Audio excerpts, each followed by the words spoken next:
Ito yung salmon, may onion, young onion, and carrots and patatas.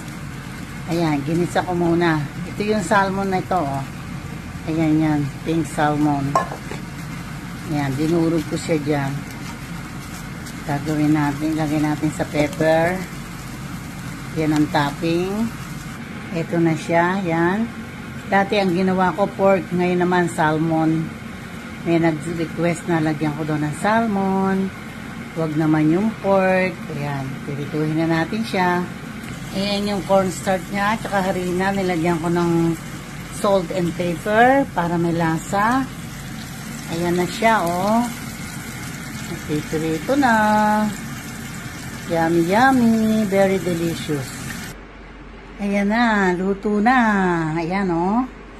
Yummy, yummy. Ito, oh. Tignan natin itong isa. Sarap. Ang sarap.